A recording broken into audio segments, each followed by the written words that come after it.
buenas tardes, queridos oyentes televidentes de TV1, en esta nueva reunión, donde tratamos, hoy en particular, acerca del concreto peligro de desaparición espiritual y material del Estado-Nación.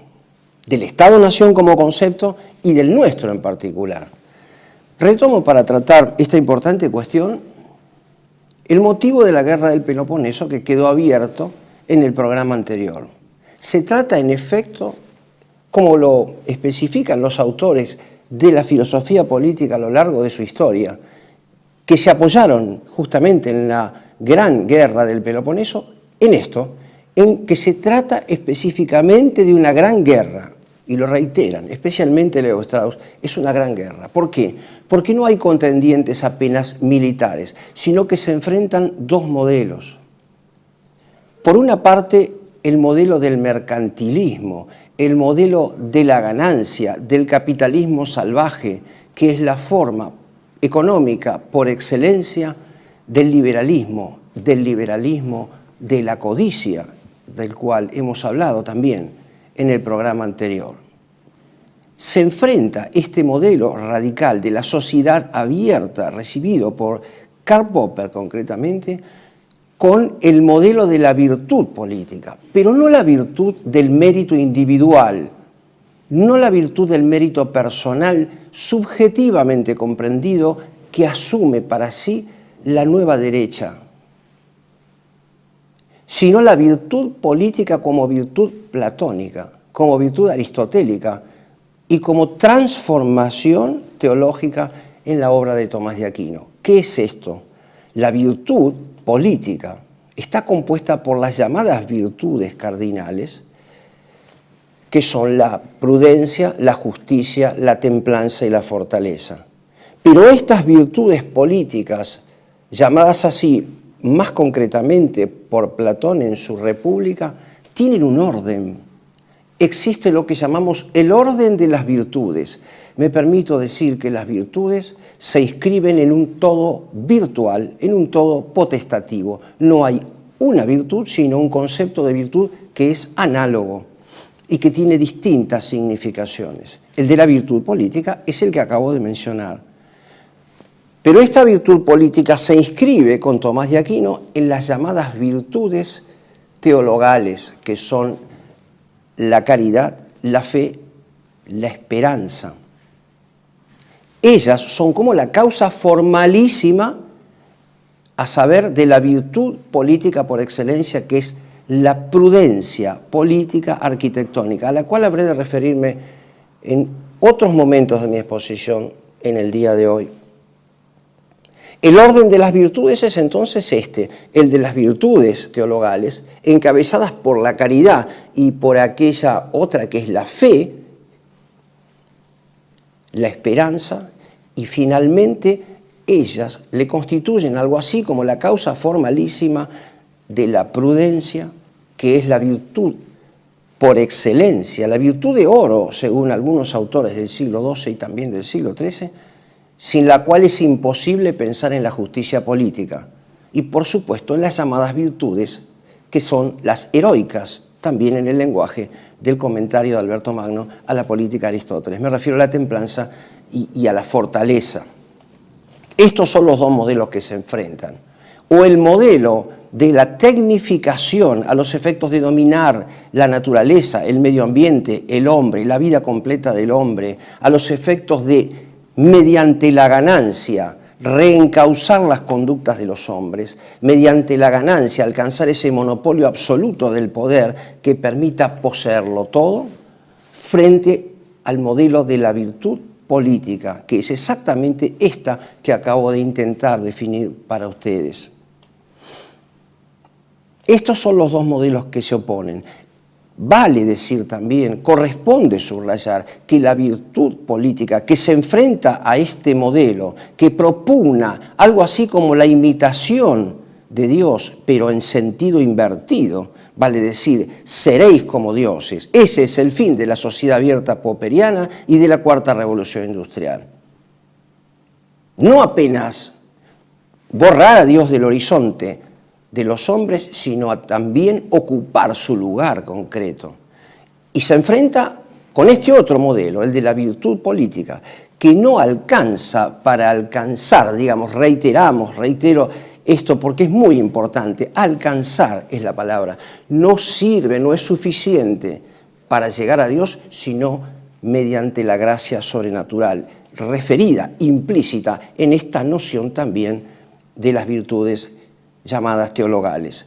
Si nos quedásemos tan solo en el esfuerzo humano, mediante la virtud, recurriríamos a un cierto pelagianismo, en cierto modo, a un cierto gnosticismo, que de alguna manera se roza, se acerca peligrosamente con este otro modelo de la espiritualidad asiática que propone la cuarta revolución industrial. Ese modelo que se centra en un retorno hacia el yo personal para encontrar allí las fuerzas de la redención.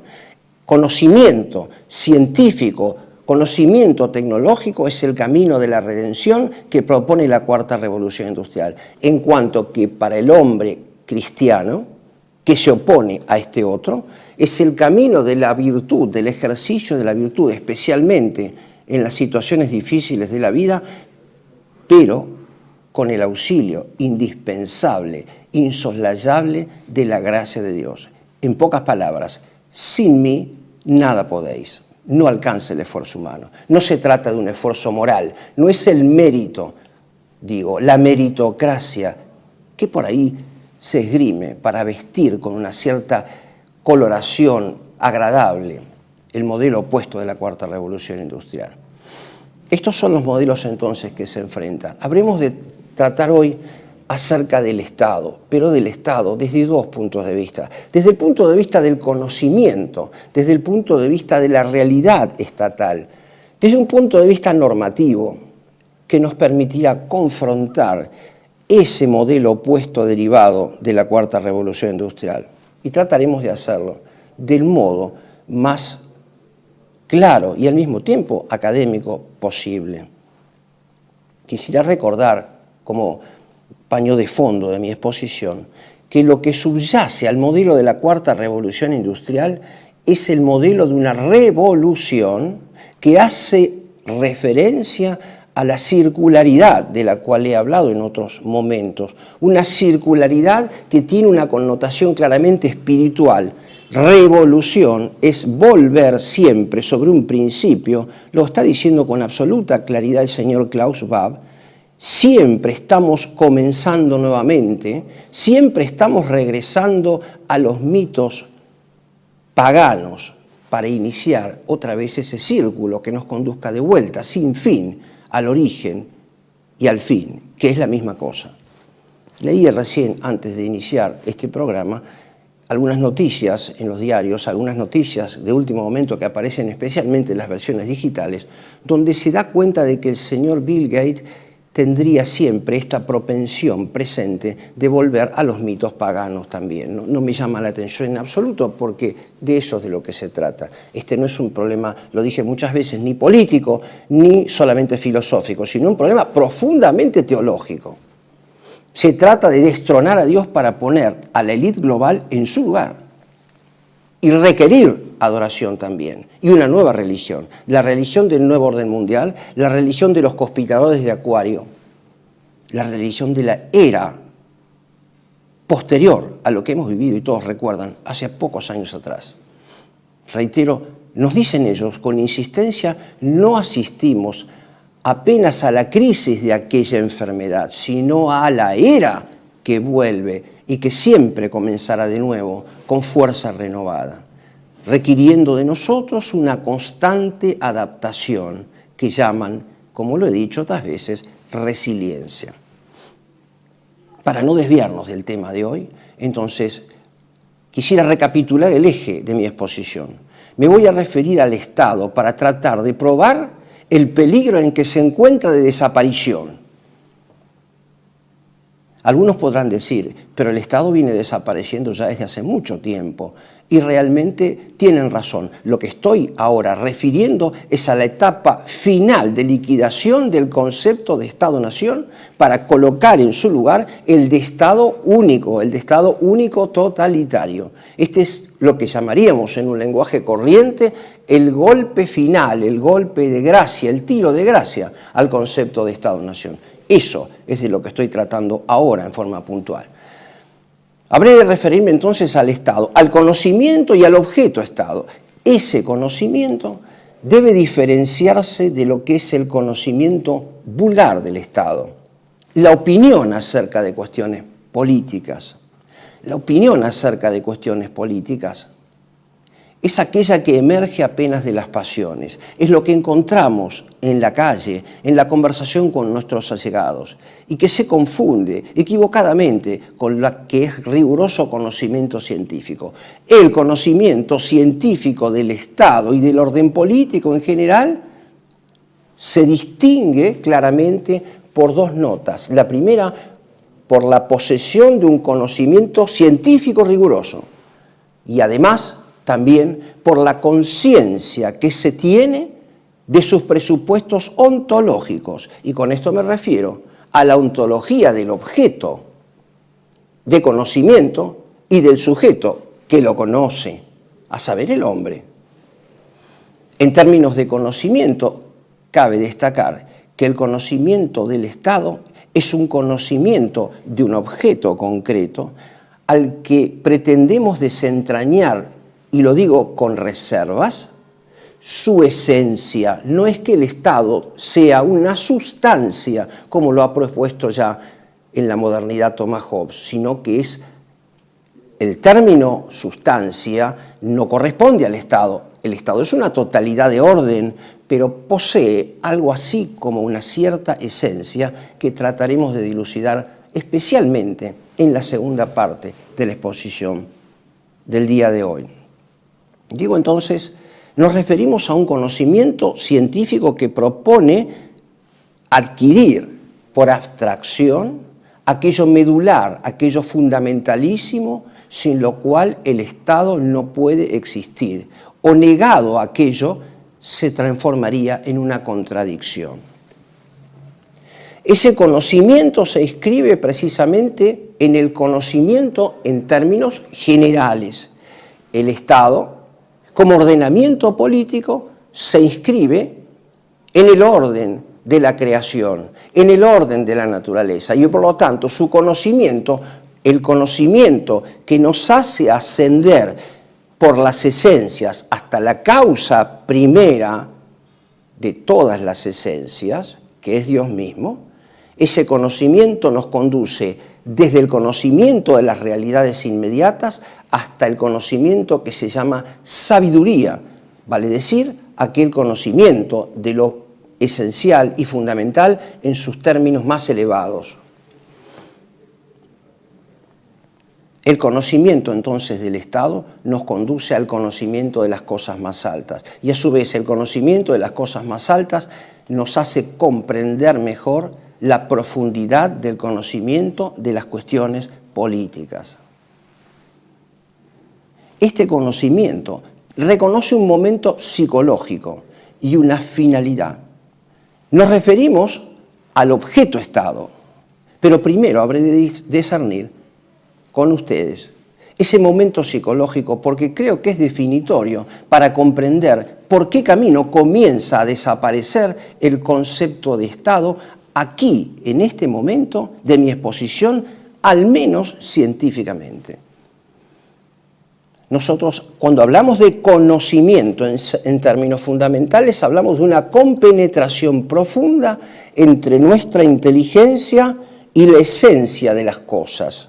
Es una unidad espiritual, como lo he dicho en otras oportunidades también, pero que comienza con el conocimiento sensible. Este conocimiento, digo, del orden político. Comienza, no se agota en el conocimiento sensible, sino que lo trasciende para desentrañar aquello fundamental, digo, con propiedad, aquello esencial que constituye el núcleo ontológico del objeto Estado que nos interesa justamente en la reunión de hoy.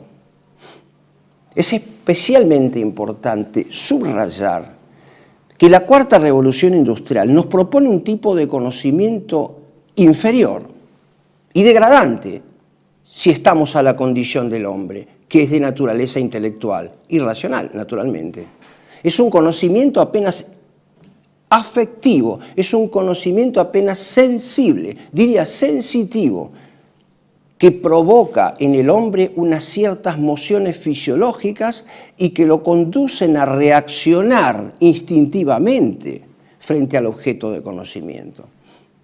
Pero nunca llega a ese otro nivel superior espiritual que consiste en la posibilidad de develar la verdad del Estado que se esconde, que comienza a formarse en nosotros cuando conocemos la esencia del Estado, que es su orden constitutivo. ¿Ven ustedes entonces la enorme diferencia que hay entre un camino y el otro? Me estoy refiriendo al conocimiento que se obtiene por vía tecnológica del Estado. Vale decir, aquel conocimiento sensible que solo tiene en cuenta nuestras mociones instintivas, nuestros movimientos, diría, fisiológicos, las vibraciones del cerebro y la interrelación de todas ellas en el todo político. Ese conocimiento que es objeto de dominación tecnológica, digo entonces, vean ustedes la enorme diferencia cualitativa que hay entre ese tipo de conocimiento puramente sensorial e instintivo respecto del conocimiento espiritual más elevado que nos conduce a comprender la realidad política en sus términos esenciales. ¿Hacia dónde se dirige este modo de conocer, este momento psicológico del conocimiento? Este conocimiento se dirige principalmente hacia el Estado, como venimos diciéndolo. Se dirige hacia el Estado que puede ser definido según su nombre y según su realidad. Brevemente, el Estado es una comunidad política y perfecta. Es una comunidad porque se trata de una unidad estable, consciente, voluntaria, de principios y de fines de quienes viven en el orden político o bajo una ordenación política determinada. El Estado no es, en este sentido, un agregado, sino que debe ser una comunidad. La palabra griega koinonía es suficientemente clara para aludir a esta nota a la que me estoy refiriendo en la esfera apenas del nombre del Estado. El Estado es un todo de orden, es un conjunto ordenado de sustancias individuales de naturaleza racional, que son las personas humanas, pero no es una totalidad sustantiva a la que nos referimos con la palabra griega holon. Esto es de la mayor importancia, porque el totalitarismo, especialmente el jobbesiano, que inaugura, por decirlo de algún modo, la modernidad, junto con Maquiavelo naturalmente, considera el orden político como un cierto todo sustantivo que vive en la persona del Leviatán, que es el nombre justamente del totalitarismo, es el nombre del anticristo, y por eso es especialmente connotativo en el caso de la cuarta revolución industrial. Digo entonces, el Estado en cuanto nombre es una comunidad política, también es importante para nosotros, porque no aludimos tan solo como lo hace el libertarianismo, como lo hace el marxismo al que pretende oponerse, sin advertir que es su causa, sin advertir que tiene con este más semejanzas que diferencias.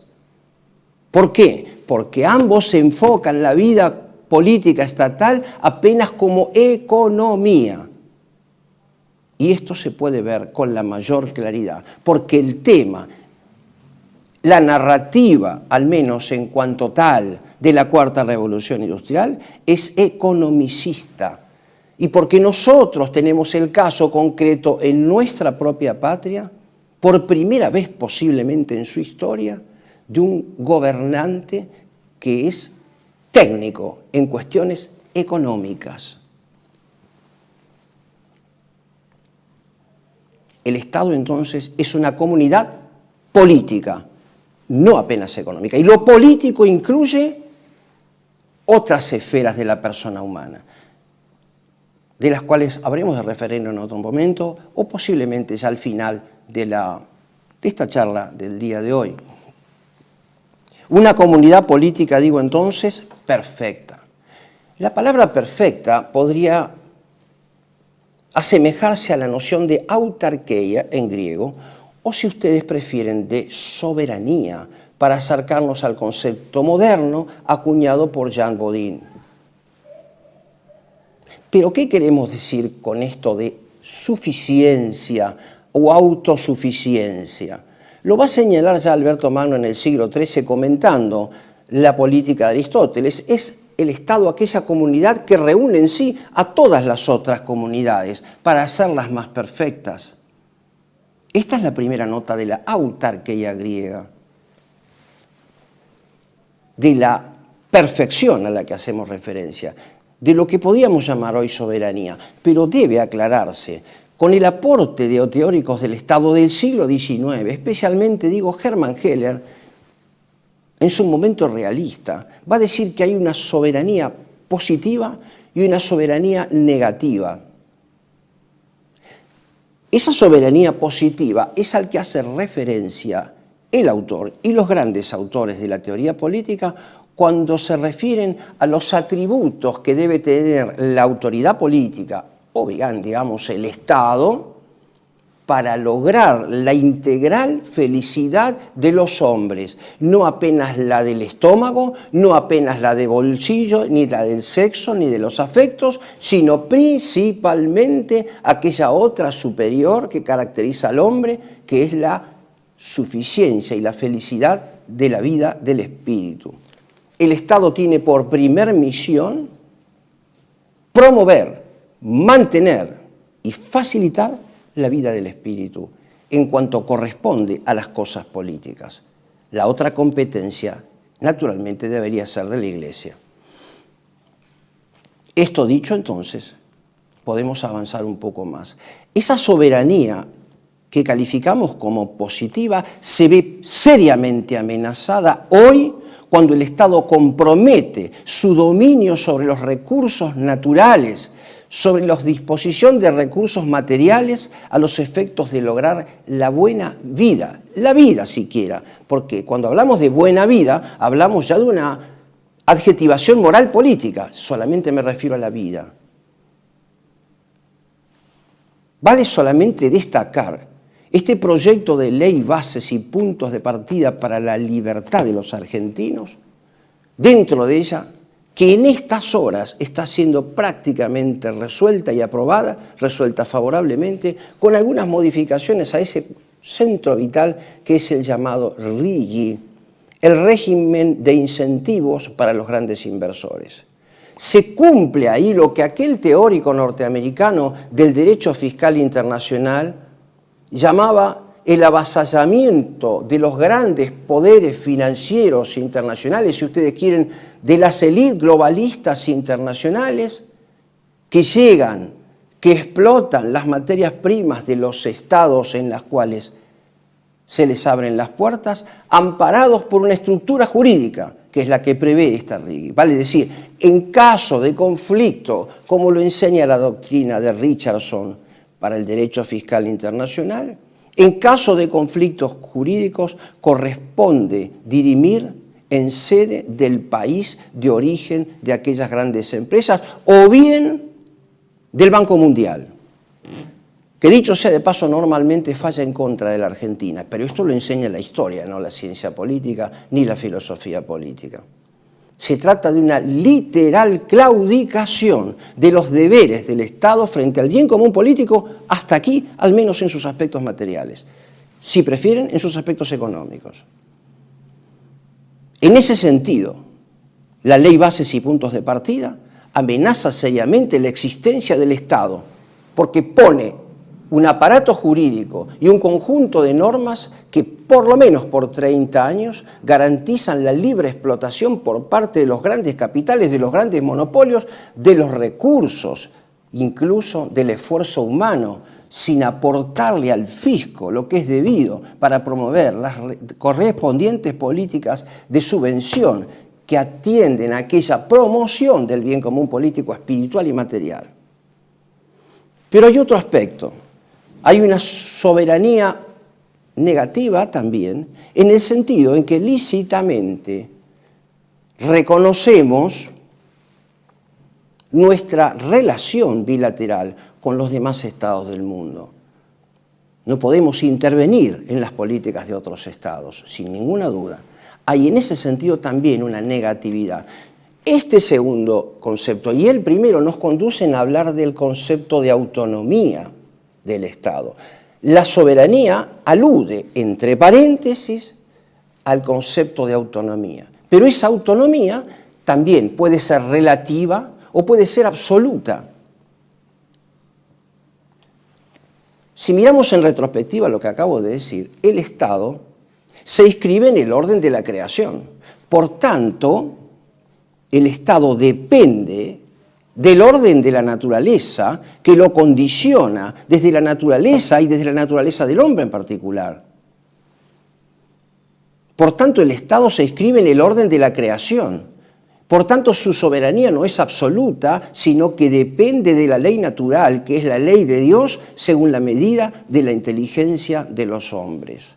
Su soberanía, su autonomía, en ese sentido, no es absoluta, como lo propone la modernidad, y en concreto, la teoría del Estado de Hobbes y la teoría del Estado de las democracias tecnológicas contemporáneas en las que se desarrolla el proyecto de la llamada Cuarta Revolución Industrial. Mientras que en el modelo hobbesiano el tirano es el anticristo y está allí presente, incluso está ilustrado en la página inicial del Leviatán, en las democracias contemporáneas, que están llegando a su fin, como lo previó Nietzsche para el siglo que corre, están las democracias precisamente contemporáneas, que al decir de Santo Tomás, en su opúsculo de reino, se caracterizan por la multiplicidad de los tiranos, que están por todos lados, que nadie los ve, pero que operan y que actúan. Ese conocimiento del que hablé anteriormente se dirige entonces con todas estas notas hacia dos lugares. Se dirige desde el punto de vista del derecho público como momento sapiencial de la constitución jurídica. La contemplación, la observación científica y sistemática de la que vengo hablando, es el momento sapiencial desde el que se puede posteriormente, y se debe más aún, elaborar lo que se llama con cierta impropiedad en el derecho público la llamada dogmática constitucional. Digo con cierta impropiedad porque no puede haber una dogmática constitucional. Los únicos dogmas son los de la religión y los de la fe católica en particular. Y se dirige en un segundo momento a otro lugar, que es la esfera también al momento sapiencial de la virtud de la prudencia política arquitectónica. No puede haber un gobernante imprudente y tampoco desconocedor de estos presupuestos gnoseológicos a los que tratamos de bosquejar en el tiempo disponible para esta exposición. Habré de referirme en la segunda parte, luego de una pequeña pausa, al objeto Estado, a sus condiciones ontológicas, a aquellas notas esenciales que tratamos de discernir mediante este conocimiento científico, que no es opinión, a los efectos de discernir las causas del orden estatal, aquellas que faltando nos harían entrar en contradicción, toda vez que nos referimos al Estado. Les propongo entonces una breve pausa para continuar con estas reflexiones. TLV1 se complace en anunciar que estará transmitiendo en su canal TLV1 Clips valiosos programas emitidos antes de la censura sufrida. El lienzo prohibido, El revés del derecho, combates por nuestra historia, disenso, historias de Malvinas, entre otros que podrán encontrar en este enlace.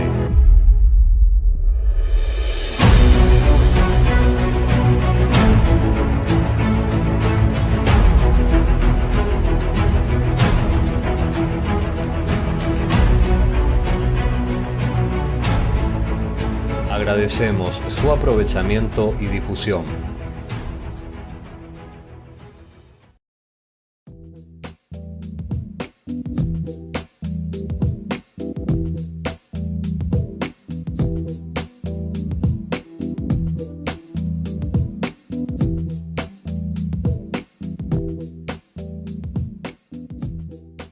Decir siempre la verdad primero tiene un precio. Dependemos de tu ayuda. TLV1, toda la verdad primero.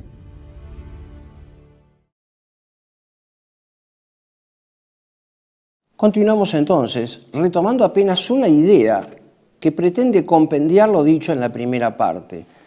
La última definición de Estado, a la que podríamos haber alcanzado con las elucubraciones anteriores, se resumiría de este modo: el Estado es una comunidad política perfecta que se inscribe en el orden de los órdenes.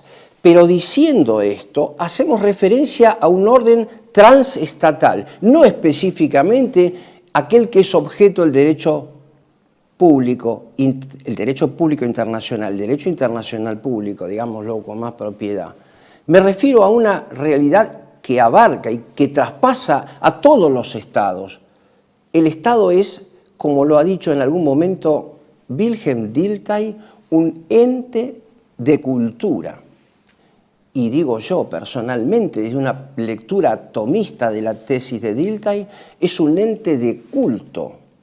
Precisamente porque se trata de una especificación espacial, temporal, histórica, en una palabra, del orden de la naturaleza, que a su vez es la lectura razonable, humana, racional de la ley de Dios, cabe al Estado ante todo promover el culto de Dios, que es su causa eficiente primera, su causa eficiente remota.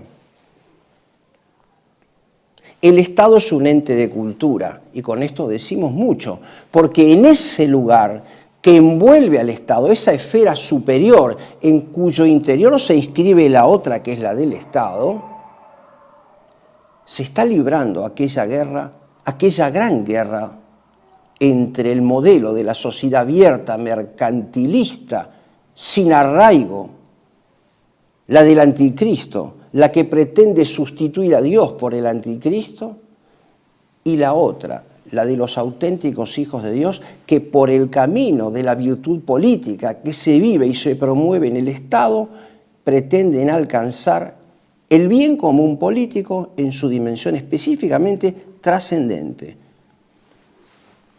Se podría decir, sin ningún lugar a dudas, que la última finalidad del gobernante político, temeroso auténticamente de Dios, es propender, en cuanto compete a la política, a su oficio, a su imperio, a su gobierno, promover la salvación del alma de sus ciudadanos y de todos quienes habitan en el Estado.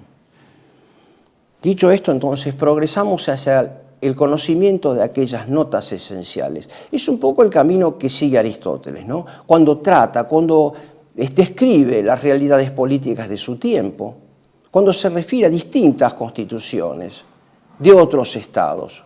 Lo que busca es aquello esencial y constitutivo, sin lo cual no podríamos hablar de la comunidad política en concreto. Así decimos entonces que el Estado tiene una causa eficiente, una causa final, una causa material y una causa formal. Para decirlo en términos más corrientes y que se entienda mejor, si tomamos el caso de una mesa, de una silla, como las que puede haber aquí en el estudio, debemos decir que hay un carpintero que es causa eficiente próxima, unos materiales, las maderas, la cola, los clavos, ¿Qué sirven esas materias? Para que este carpintero impregne, deje sellada allí su impronta espiritual, la que anima su alma, que es la forma de la mesa. Esa es su obra. Y un fin, para que, imitando la anatomía del cuerpo humano, sirva para escribir y sentarse detrás de ella, como lo estoy yo en este momento.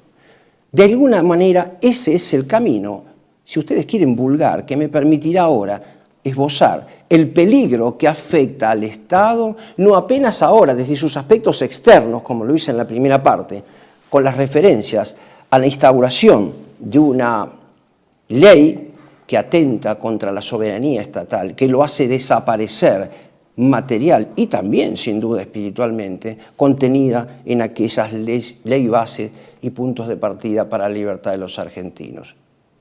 Aquí me referiré a un ataque mucho más profundo, a un ataque que es propio de la era de Acuario, de los conspiradores de Acuario, que se llaman ahora los conspiradores de la Cuarta Revolución Industrial. Ese ataque fundamental contra la sustancia, esa tentativa de desintegrar, de atomizar la sustancia para reducirla al mero fenómeno, a lo que se percibe solo con los sentidos. Esa es una de las notas de esta conspiración de Acuario que llevan adelante los libertarios asociados a la Cuarta Revolución Industrial. Cuando yo identifico la nueva derecha con los libertarios, no lo hago caprichosamente, lo hago porque se autodenominan estos libertarios del siglo XXI de la terminología heredada de los Estados Unidos.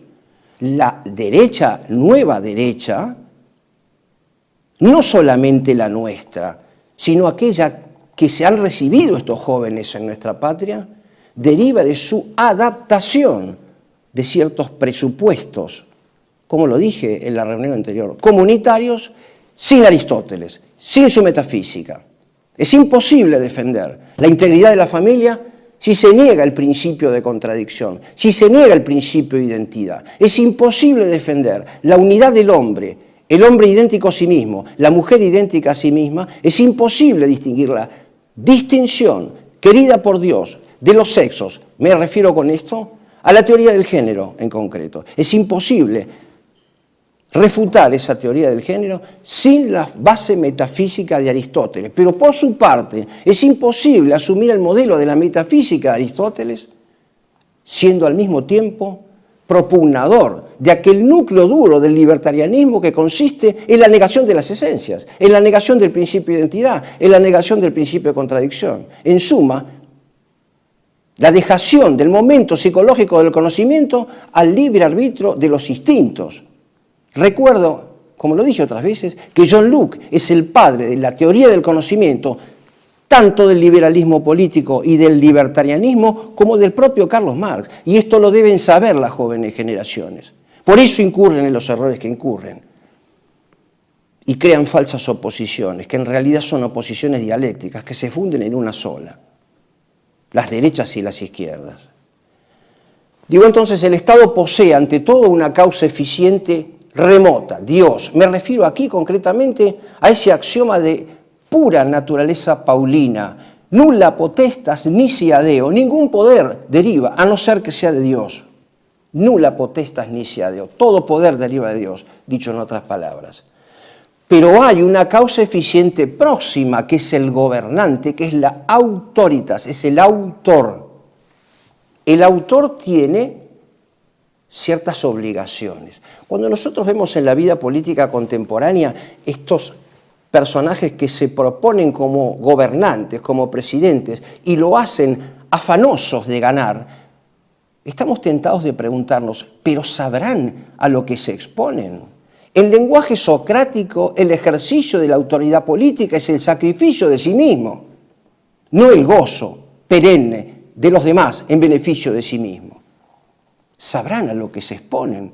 Es un auténtico calvario, es un auténtico sacrificio, como el de Cristo en la cruz, ser autoridad política. Esa autoridad política posee un título intelectual, pues que es el que conoce el Estado, según lo dijimos antes, y que es el único posiblemente capaz arquitectónico, de así tantas otras palabras, que en griego tienen directa referencia por el prefijo ar, a comienzo, pero a comienzo armónico, a comienzo cuasi perfecto. Posee, digo, un título intelectual y un título moral. Recapitulando lo que enseña San Alberto Magno en su comentario a la Ética de Aristóteles, debemos mirar al gobernante y debemos sentir un deseo afectivo, un deseo intelectual, un deseo de la voluntad de imitarlo por su virtud ejemplar. Me pregunto cuántos de los ciudadanos de los estados del mundo y del nuestro en particular desean imitar a su gobernante y ser como él para alcanzar el cielo. Eso es una pregunta que debe quedar abierta, pero debe ser resuelta.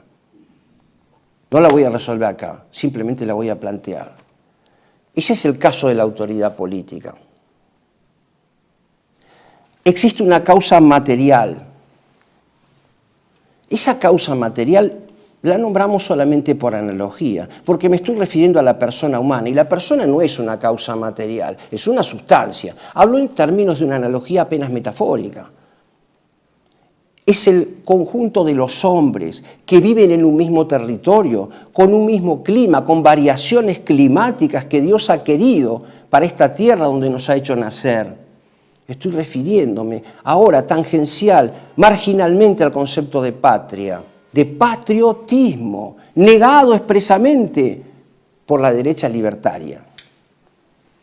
Insisto, no debe sentir nadie mengua en su honra ni disminución alguna cuando digo que hablo de una derecha libertaria, porque su negación significaría admitir que el libertarismo es de izquierda. Lo he probado, he demostrado que son momentos de la misma cosa, pero me refiero a la consistencia que deben tener quienes defienden sus posiciones. Territorio, la población, esto lo encuentran en cualquier manual de derecho público de teoría del Estado de nuestros días. El territorio, el clima, la población.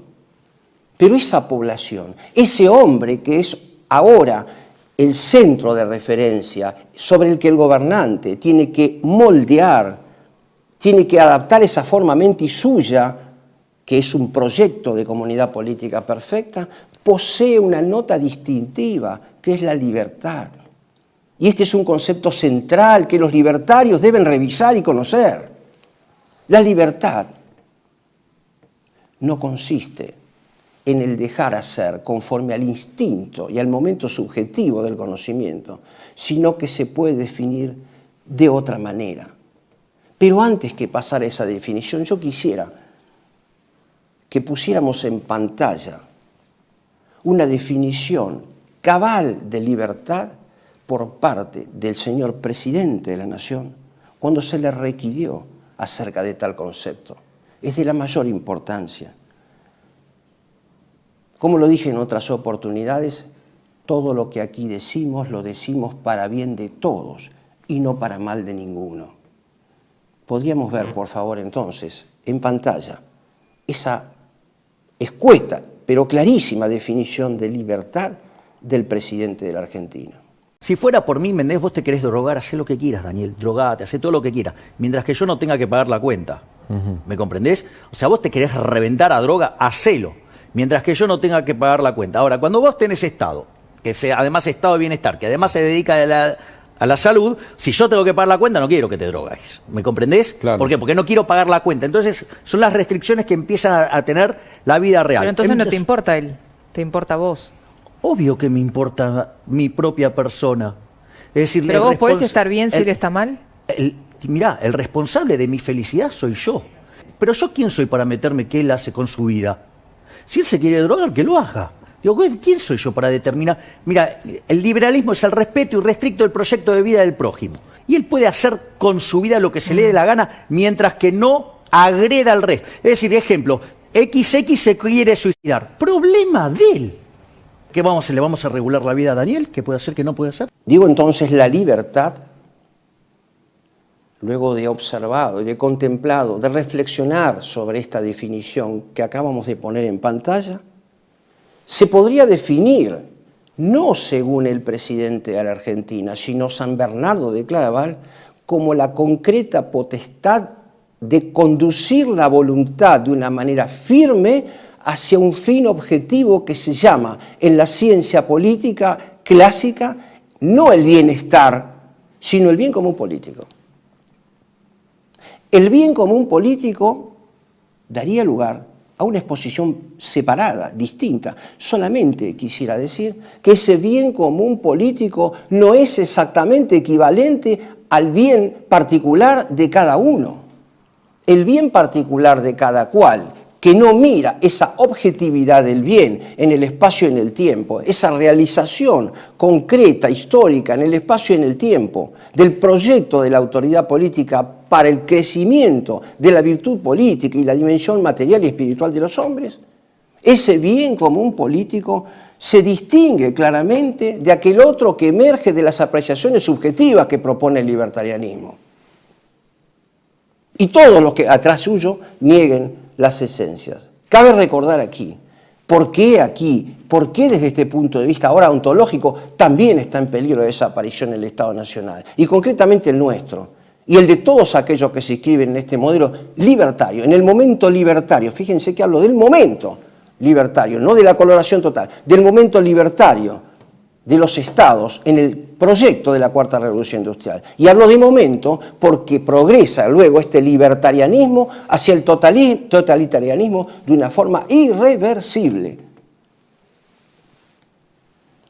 Y lo hago precisamente porque aquello de definir el bien común político apenas como el bienestar, como la sumatoria de los bienes individuales, corresponde perfectamente bien a aquel teórico del libertarianismo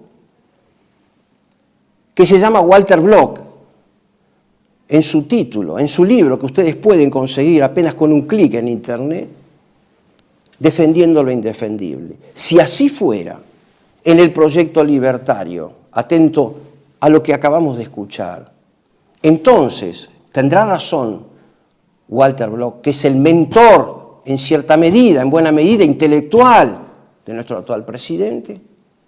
Podemos coincidir entonces con Walter Block y podríamos decir con él que la prostituta, el que gerentea un prostíbulo, el que trafica con la desgracia ajena a través de la droga, a través del crimen, a través de la extorsión, el abogado inescrupuloso que no tiene en su horizonte ni la justicia de Dios, ni la natural, ni el modelo de justicia política escrito en su Constitución, ni tampoco el de la justicia conmutativa, que es el genuino interés de las partes y de la parte que defiende en particular.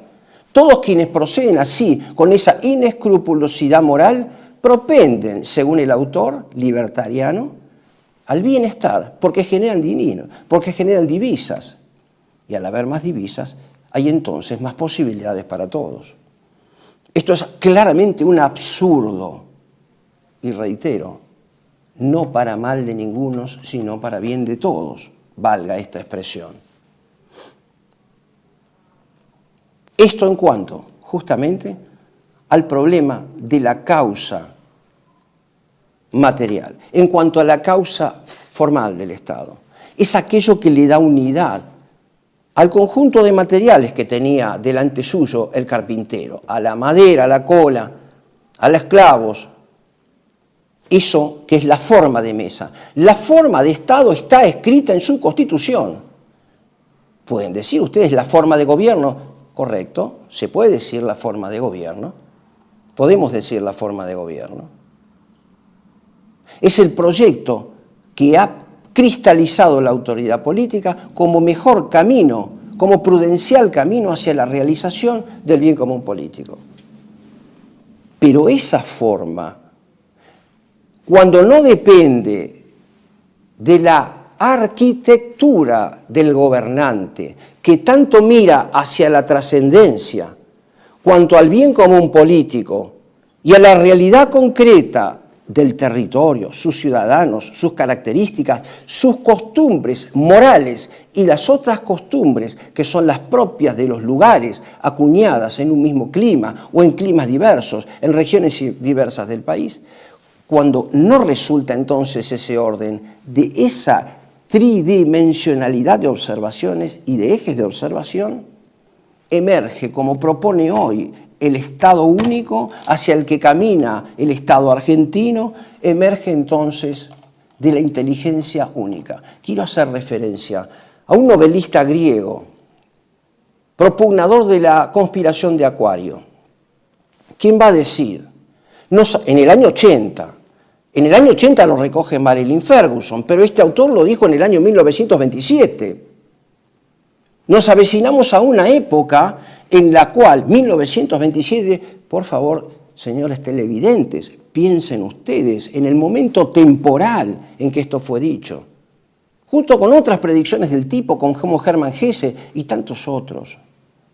Nos avecinamos a un tiempo, digo entonces, en el cual habremos de construir una inteligencia única para todo el planeta y un corazón único. ¿Qué cosa es esto sino la inteligencia artificial y la regulación de los afectos como emergentes fisiológicos y de nuestras vibraciones cerebrales? ¿Qué cosa es esto sino el núcleo duro de la cuarta revolución industrial, que se logra por vía de la inteligencia artificial?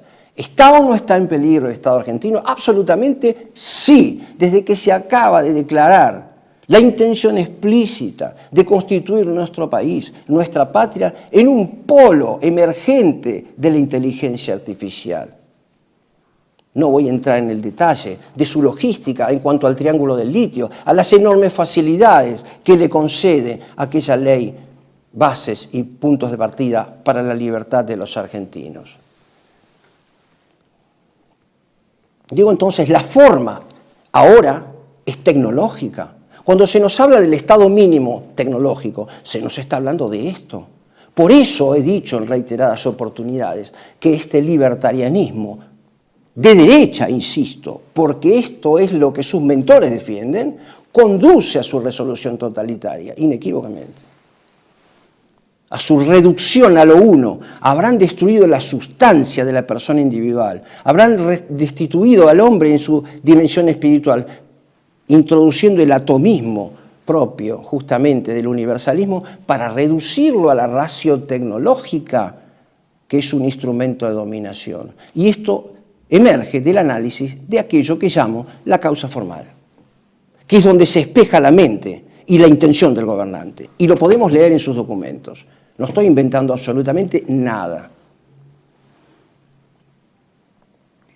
En cuanto a la última de las causas, la causa final de alguna manera es la que justifica, digamos, la existencia y la ordenación del Estado. Es lo que nos conduce a alcanzar la perfección de las partes según sus auténticas dimensiones.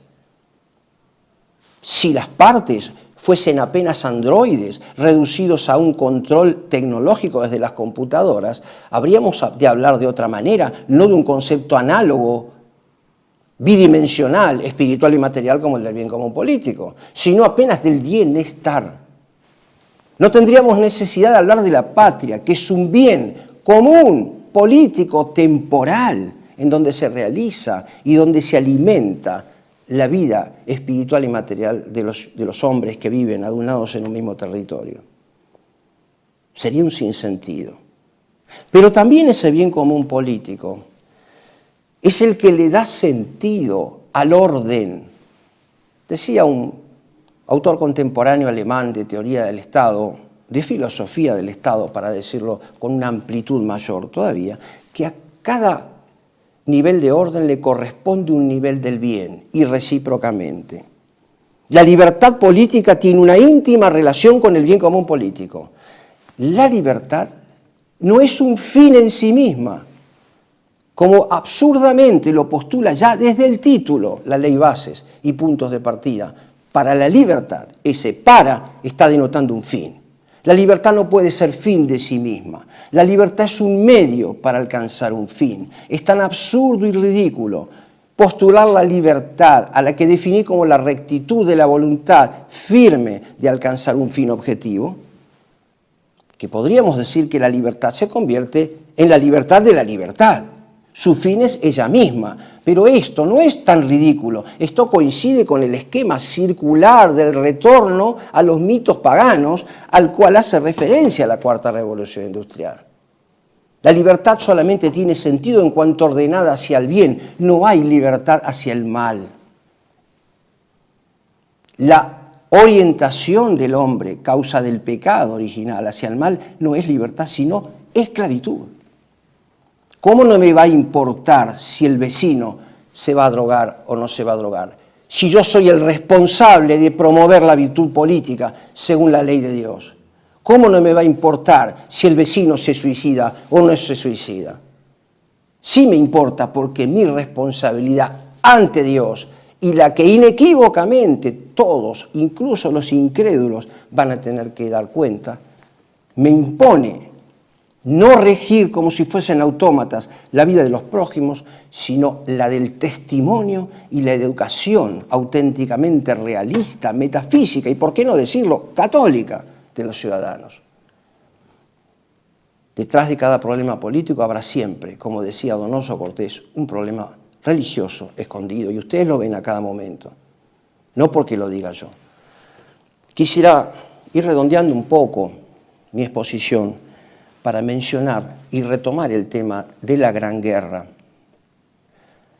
La guerra de la sociedad abierta, tecnológica, que propone Karl Popper es el modelo de la Cuarta Revolución Industrial, cuyo punto más elevado consistirá en la instauración del anticristo. Quisiera ponerles a ustedes en pantalla apenas un concepto de orden político del que todos hablan por lo bajo, pero que nadie discute en sede pública. Lo hemos escuchado de la ministra Patricia Bullrich hace ya un tiempo. Quisiera ponerlo en pantalla ya para ir cerrando la exposición del día de hoy. Vean ustedes hasta dónde esa dimensión holística que fusiona la parte materialmente con el todo de las computadoras a los efectos de su dominación, en algo que nadie se atreve a decir y que yo llamo la revolución de la proximidad, y que se espeja en ese modelo urbano de la Cuarta Revolución Industrial hacia el que vamos silenciosamente conducidos y que se llaman ciudades de 15 minutos. Ponemos entonces en pantalla esas expresiones enigmáticas pero claras de la ministra Patricia Bullrich. Algo insinuaste con la pregunta de Pablo de León, que iban a sorprender con un anuncio. Entiendo que de armado, de organigrama, de... ¿Nos podés adelantar algo un poquito? ¿Entender por dónde viene? Es pensar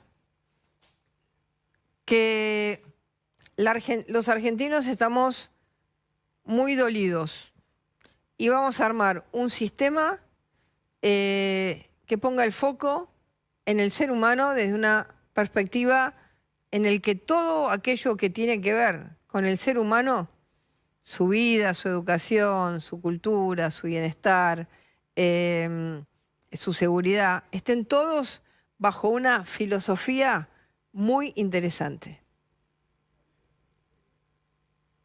No entiendo. Ya lo vas a entender.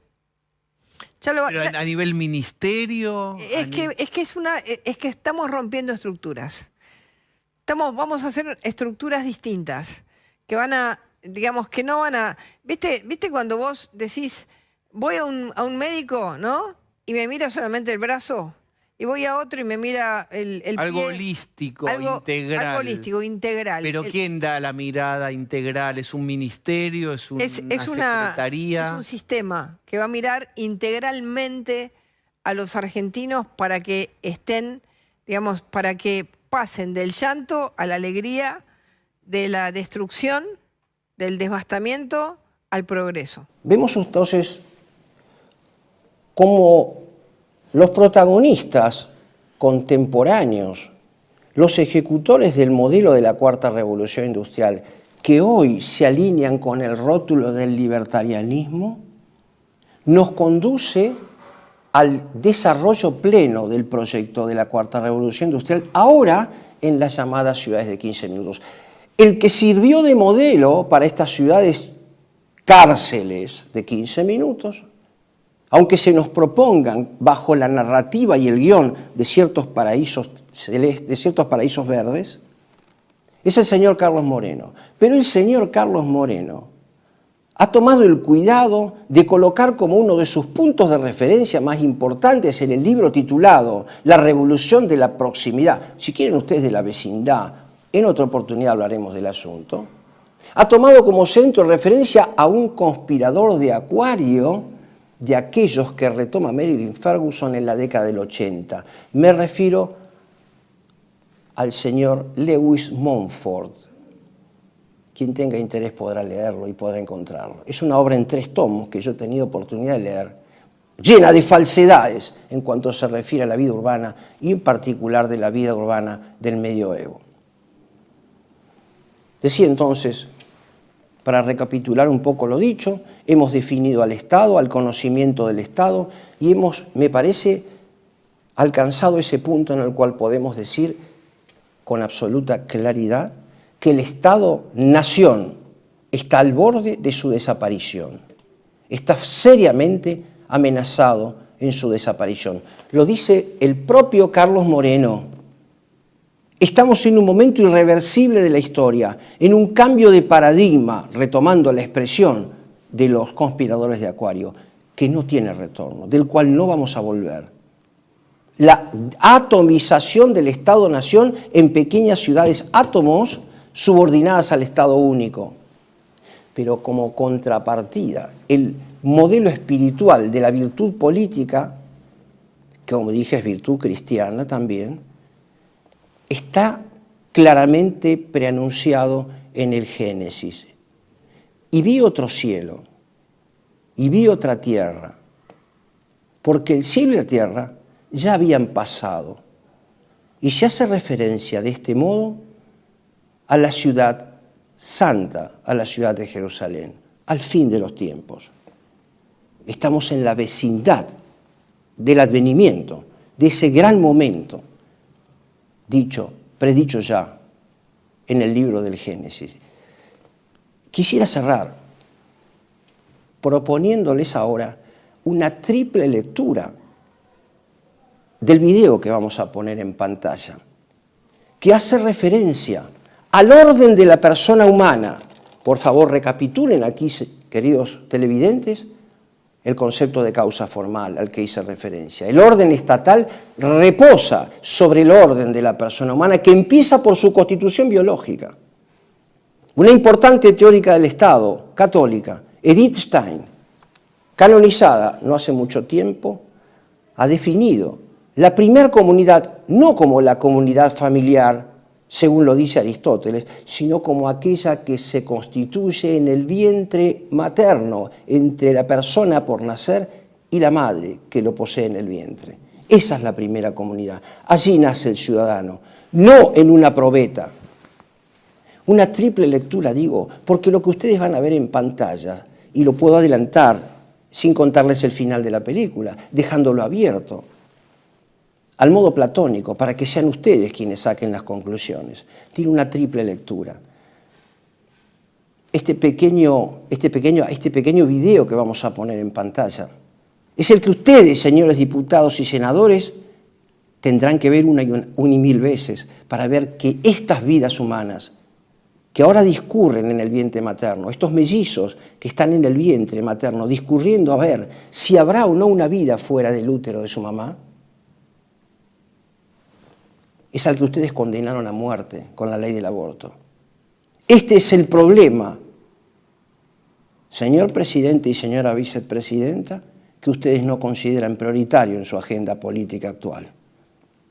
Reitero, lo que digo no es para mal de ninguno, sino para bien de todos. Es mi deber, como filósofo político, advertir y señalar cuanto haga al bien de la patria y al bien querido por Dios.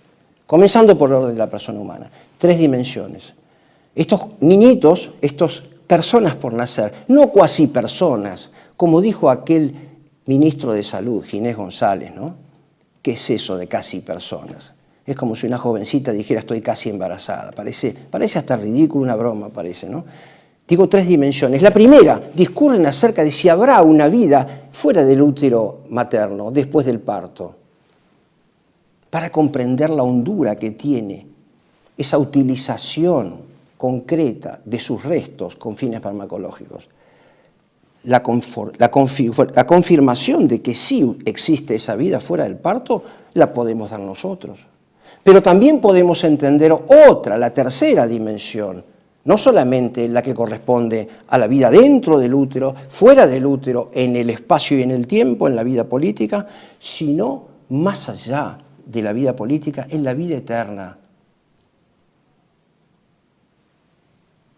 Vean ustedes ahora estas imágenes y saquen ustedes sus conclusiones.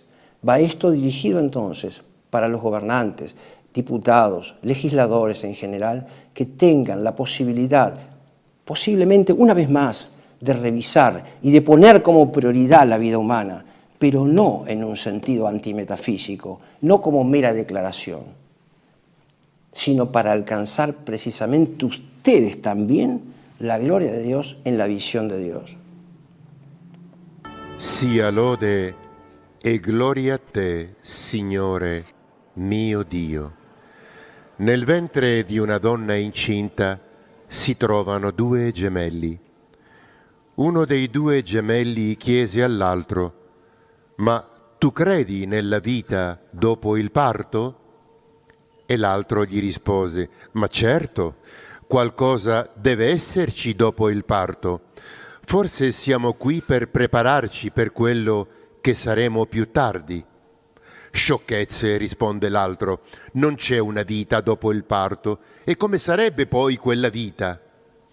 Risponde il fratellino: «Non lo so, ma sicuramente ci sarà più luce che qua, magari cammineremo anche con le nostre gambe e ci ciberemo dalla bocca».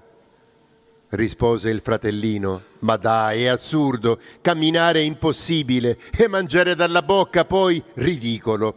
Il cordone ombelicale è l'unica via d'alimentazione. Ti dico una cosa, la vita dopo il parto è da escludere. Il cordone ombelicale poi è troppo corto».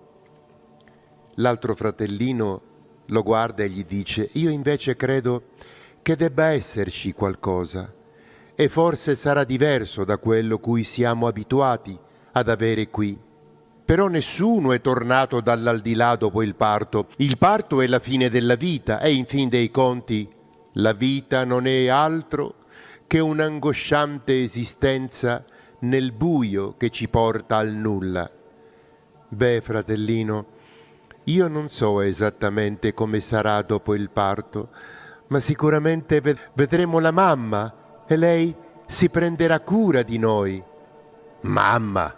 Tu credi nella mamma? E dove credi che sia lei adesso?» «Dove? Ma lei è tutta intorno a noi. È in lei, è grazie a lei che noi viviamo. Senza di lei tutto questo mondo non esisterebbe». «Eppure io non ci credo, non ho mai visto la mamma, per cui è logico che non esista». «Ok, ma a volte, quando siamo in silenzio, si riesce a sentirla o a percepire come accarezza il nostro mondo.